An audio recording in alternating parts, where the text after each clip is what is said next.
भूखे को फलसफा नहीं, रोटी चाहिए। मरने से पहले मैंने इसे खुदकशी से बहुत रोका।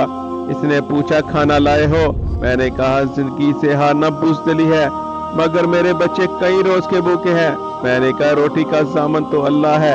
अल्लाह कहाँ है? रोटी लाया है? मैं जिच हो गया। कहा, वो सब्र करने वालों के साथ है।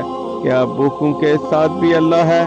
मैंने इसे बहकाया, ये जिंदगी बहुत खूबसूरत है। इसने कहा, जब भूखे बच्चों की चीखें समातों से टकराती रहे तो जिंदगी मौत बन जाती है। मैंने इसे डराया, देखो खुदकशी हराम है। इसने एक दर्दनाक कहका लगाया, जब जिंदगी हराम हो जाए तो खुदकशी हलाल हो जाती है, और लटक गया। तब मुझे मार्कस की कहावत याद आई कि जब पेट खाली हो तो जिंदगी का कोई फलसफा असर नहीं करता। ये तबक़ियाती निज़ाम जहाँ पर सब्र का दर्स देने वाले, जिंदगी के हसीन नगमे सुनाने वाले हमेशा शुक्म सैर होते हैं, और बड़ी बड़ी गाड़ियों से उतरकर बुरकों को सब्र का दर्स देकर फिर अपने रोशन महल में जाकर आरामदाह बिस्तरों पर सो जाते हैं, मगर वो भूल जाते हैं कि भूखे को फलसफा नहीं, रोटी चाहिए। पाकिस्तान की आबादी का 30-40% हिस्सा इस बात पर मुनहसर हो चुका है कि भूखे को फलसफा नहीं, रोटी चाहिए। हम अपने सियासतदानों को देखें कि जब ये सियासत में आए थे तो इनके पास क्या कुछ था, और आज इनके पास क्या कुछ है। पाकिस्तान को 1947 से लेकर आज तक लूटने वाले लोगों, तुम्हें पता है कि भूखे को ये तुम्हारा फलसफा नहीं चाहिए।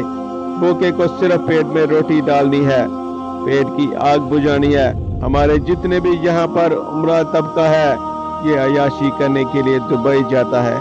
ये दुनिया के बड़े मुल्कों में, अमेरिका में, इंग्लैंड में, दुबई में, बड़े सारे मुल्कों में इन लोगों के कारोबार हैं, इन लोगों के घर हैं। इन लोगों को क्या पता भूखे को इनका फलसफा नहीं चाहिए।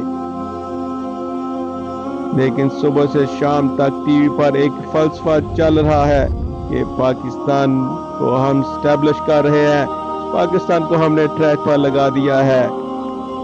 मेरे से आने वाले पिछले ने डी ट्रैक किया था, वो कहता है मेरे से पिछले ने डी ट्रैक किया था, वो इससे पहले को पिछले को मुआवजे इल्जाम ठहराता है। सारे हमने 70-75 सालों में हमने सुना ही नहीं, हम एक नाजुक दौर से गुजर रहे थे। अरे बेवकूफो, बार बार तुम लोगों को मार्कस की कहावत याद दिलानी पड़ती है कि भूखे को फलसफा नहीं, रोटी चाहिए।